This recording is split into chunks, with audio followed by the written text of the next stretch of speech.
Pernah nggak sih kamu punya anggota keluarga yang keras atau kasar? Kalau kamu buka video ini, mungkin kamu pernah mengalami kekerasan dalam keluarga kamu.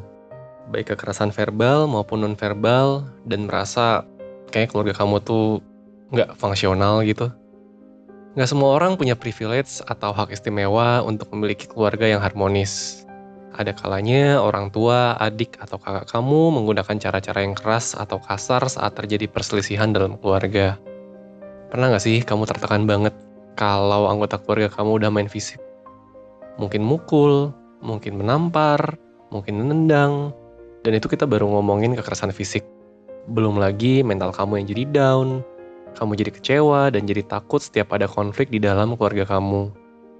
Kamu nggak nyangka seorang keluarga bisa ngelakuin hal kayak gitu ke kamu. Tapi memang nggak semua orang punya ketahanan emosional yang kuat dalam menghadapi kekerasan dalam keluarga. Mungkin kamu termasuk orang yang sensitif dan reseptif terhadap perkataan dan tindakan kekerasan yang dilakukan oleh anggota keluarga kamu. Dan itu wajar banget. Kalau ini dibiarkan terus-menerus, hal ini bisa jadi membahayakan kesehatan mental kamu. Keluarga yang seharusnya jadi tempat kamu untuk bersanding, malah bikin kamu gak nyaman dan ketakutan untuk terbuka. Keluarga seharusnya jadi tempat kamu untuk pulang, bukan tempat kamu untuk menyimpan ketakutan. Buat kamu yang ngalamin itu semua, capek gak sih hidup kayak gitu? Tapi jangan khawatir, keadaan ini tidak mustahil untuk diubah kok. Kamu masih punya harapan untuk mengatasi masalah ini dengan strategi yang tepat. Kamu masih dapat menggunakan beberapa cara untuk menghadapi anggota keluarga kamu yang seperti itu. Kalau kamu penasaran, kita simak yuk video ini sampai habis. Setelah ini, kita akan membahas tentang keluarga yang kasar atau keras dan bagaimana cara menghadapi mereka. Tenang aja, ini semua tidak harus lamanya seperti ini. Ya? By the way, jangan lupa like, comment, dan subscribe video ini ya, supaya kamu bisa berkembang minimal 1% setiap harinya. Oke, kita mulai dari awal ya. Apa sih yang membuat seseorang itu tergolong sebagai individu yang abusive atau kasar? Seseorang dianggap abusive kalau dia mengatakan atau melakukan tindakan yang kasar kepada orang lain, sampai merusak kepercayaan diri dan kesehatan mental orang tersebut secara terus-menerus atau berkelanjutan. Misalnya dengan menyalahkan setiap perkataan kamu, berlaku pasif-agresif, membuat kamu cemas, membuat kamu merasa bersalah, terlalu sering ikut campur urusan kamu. Ya, karena kamu takut aja gitu, tindakan kamu tuh dijudge terus gitu kan, mungkin sama orang tua kamu, atau sama saudara kamu. Atau bahkan yang versi lebih ekstrim, mungkin mereka melakukan tindakan yang membahayakan kamu atau orang lain di sekitar kamu. Mungkin nih, kamu pernah lupa mengerjakan pekerjaan di rumah, ya lupa cuci baju gitu, atau kamu simply pulang dari sekolah tapi nilai kamu nggak sempurna, terus langsung dimarahin habis-habisan sama orang tua kamu. Kuping kamu dijewer, kamu dipukul. Atau pernah nggak sih kalau kamu lagi berantem, terus mainnya pakai fisik. Kamu balas dikit, berargumen dikit, ditampar. Nggak cuman itu, dikatain kurang ajar, anak durhaka, seakan-akan kayak mereka tuh pasti bener aja gitu. Dan kamu selalu salah. Dan yang seperti udah kita singgung di awal tadi, tindakan abusif bisa terjadi secara verbal maupun fisik. Mungkin kamu udah familiar dengan kekerasan fisik, tapi ada juga loh yang namanya kekerasan emosional atau emotional abuse. Nah, apa sih emotional abuse itu? Sederhananya, emotional abuse merupakan salah satu bentuk tindak kekerasan yang sulit dikenali. Kenapa? Karena kemasannya tuh macem-macem gitu. Kalau fisik kan jelas ya, orang tua kamu lagi marah, kamu simply berusaha menjelaskan, terus digampar. Itu jelas kekerasan fisik. Tapi kekerasan emosional, itu tuh lebih susah untuk dikenali. Karena caranya macam-macam nih. Ada yang belak-belakan kasar, ada yang manipulatif, ada yang pasif-agresif, ada yang membuat kamu selalu ngerasa, pokoknya kamu tuh gak berharga, kamu selalu salah, kamu diem aja. Tapi bagaimanapun juga, mau penyampaian kasar, atau halus dan manipulatif, tetap aja itu tuh ngerusak self-esteem atau percaya diri korban, dan si korban pun ya mulai mempertanyakan gitu. Apa iya dunia itu kayak gini? Apa iya gue salah terus? Apa iya gue gak bisa bener? Misalnya nih, mama kamu biasanya tuh galak banget sama kamu. Tapi, kalau di depan papa atau depan orang lain, tiba-tiba jadi manis banget. Ya mungkin karena ada maunya, atau ada agenda tertentu. Kamu tuh jadi bingung, sebenarnya mama itu baik beneran di luar sana, atau cuma pura-pura sih? Kamu jadi mempertanyakan kenyataan yang sebenarnya. Apakah niat dia tuh tulus atau enggak? Kalau ini dibiarkan berkelanjutan, maka nggak sehat banget sih buat kamu. Tapi intinya, kalau kamu merasa tersakiti, frustasi, bingung, tidak dimengerti, cemas, gelisah, dan merasa kayak nggak ada gunanya gitu interaksi sama orang di rumah kamu, maka kemungkinan besar keluarga kamu adalah keluarga yang abusive. Oke, tenang dulu ya, kalau kamu sampai titik ini dan kamu mulai ngerasa sedih karena keluarga kamu seperti ini, pelan-pelan ya, kita akan bahas kok. Ada jalannya. Lanjut ya. Kenapa sih seseorang melakukan tindakan yang abusive atau kasar? Sebenarnya alasannya bisa beragam sih, tapi kemungkinan besar seseorang melakukan tindakan abusive atau kasar, itu tuh tujuannya untuk mengambil kontrol atas korban, dengan cara memojokkan korban dan membuat korban tidak berdaya. Hasilnya, ya mereka jadi bisa mengontrol korban gitu kan. Ya udah kasar tuh supaya korbannya tuh nurut aja gitu. Tapi di sisi korban tuh akan merasa terjebak. Biasanya korban bakal merasa tersakiti untuk menahan beban emosional yang berat. Tapi takut banget gitu untuk meninggalkan hubungan yang toksik ini. Jadi gimana ya, kayak bertahan itu sakit, mau pergi nggak berani, kayak nggak ada habisnya aja gitu siklusnya. Apalagi buat kamu yang masih hidup bergantung sama keluarga kamu. Mungkin masih sekolah, atau masih dikasih uang jajan, masih tinggal di sana, kamu kan jadi nggak bisa bertindak seenaknya gitu kan. Karena kamu masih hidup di bawah bayang-bayang mereka. Ya alhasil, mereka jadi punya kontrol yang besar terhadap hidup kamu.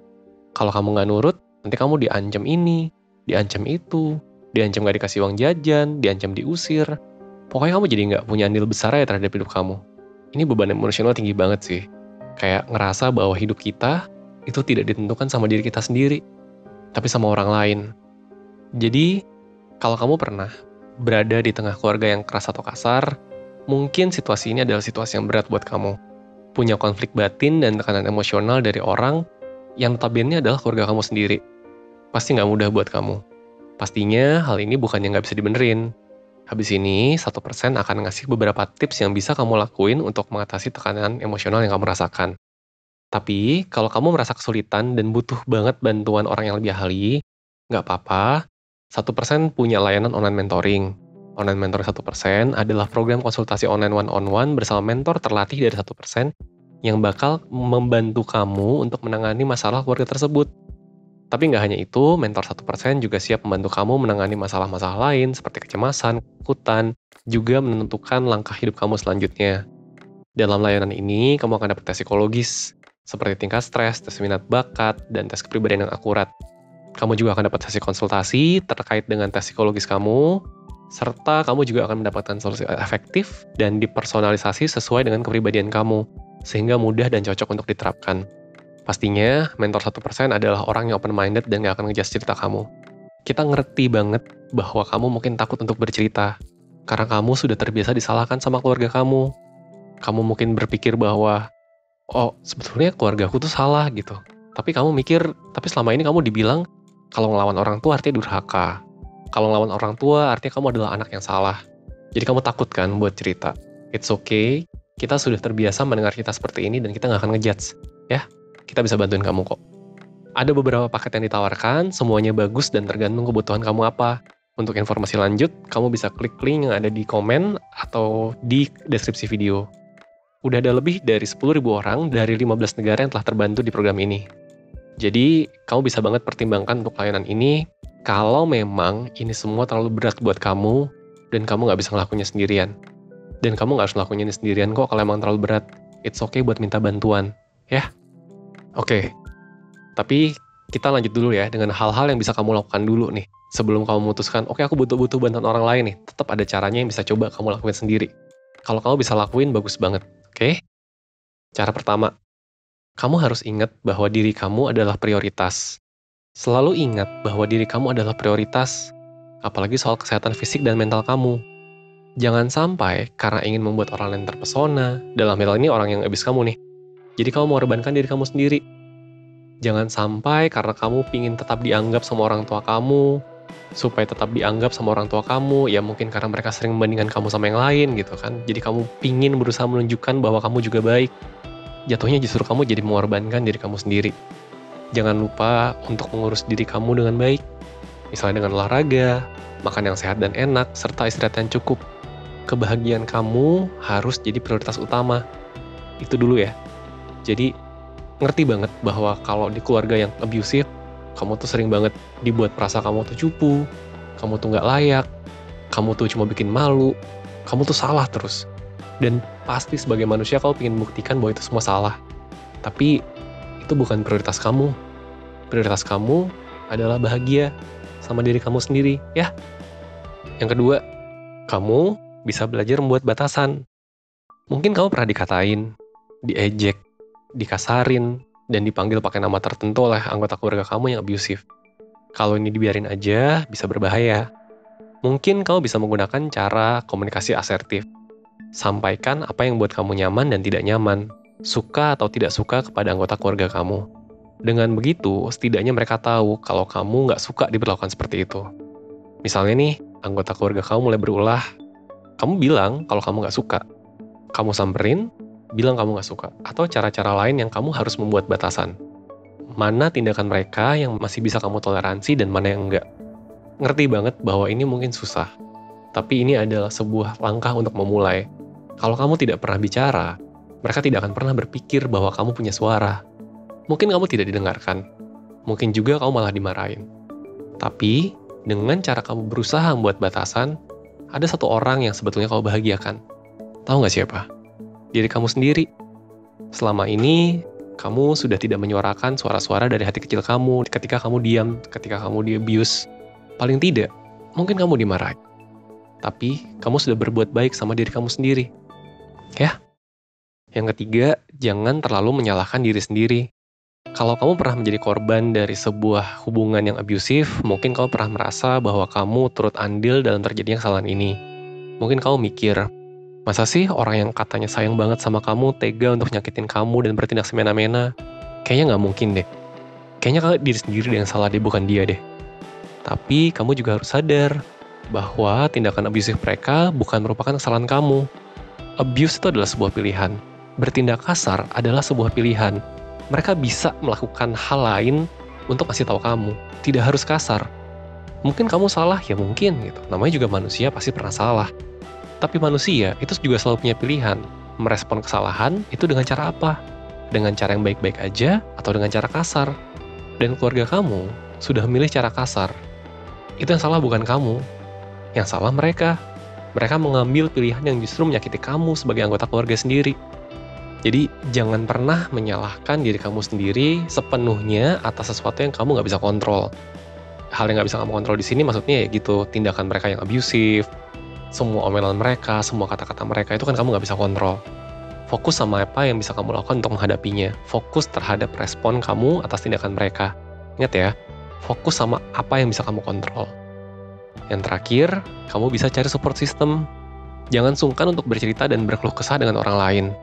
Apa yang sedang kamu lalui pasti nggak mudah sih, dan kamu nggak dosa kok untuk melakukan itu. Coba terbuka dan bercerita sama sahabat yang benar-benar kamu percaya, ya atau sama anggota keluarga lain. Kalau kamu nggak punya seperti itu, ya udah kamu bisa mentoring ke 1%. Kita bisa bantuin kamu, kita bisa support kamu. Berinteraksi dengan orang yang tulus mendukung kamu sangat bisa untuk membuat kamu merasa lebih baik. Setidaknya kamu jadi tahu bahwa sesulit apapun keadaan kamu sekarang, kamu masih punya orang lain kok. Kamu masih punya orang lain yang tulus menyayangi kamu, tulus mau dengerin kamu, dan tulus mau bantuin kamu. Mungkin kamu nggak sadar, ada banyak orang yang peduli sama kamu. Karena kamu dikasarin, dimarahin, abuse, bukan berarti ya kamu nggak layak untuk mendapatkan rasa cinta dari orang lain. Kamu berhak atas cinta dari orang yang benar-benar sayang sama kamu. Dan kamu punya PR untuk mengelilingi diri kamu dengan orang-orang semacam ini. Kalau kamu pernah mengalami kekerasan dalam rumah tangga, dari sini kamu belajar. Kamu bakal terus berusaha untuk memprovide keluarga yang harmonis kelak. Jangan sampai anak-anak kamu mengalami apa yang kamu rasain sekarang. Enak banget kan rasanya kan? Masa kamu mau punya anak yang rasain hal yang sama?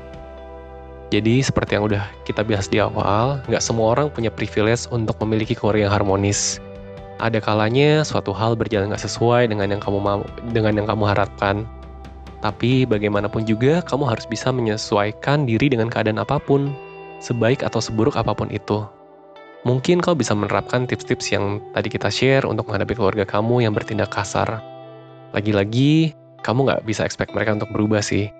Tapi kamu selalu bisa belajar untuk mengendalikan diri dan menghadapi mereka. Kalau kamu nonton video ini dan merasa sangat relate sebelum kita tutup videonya, coba deh tutup mata bentar aja. 1% mau bilang sama kamu bahwa kamu kuat kok, udah sampai sejauh ini. Makasih banget udah bertahan sampai ke titik ini.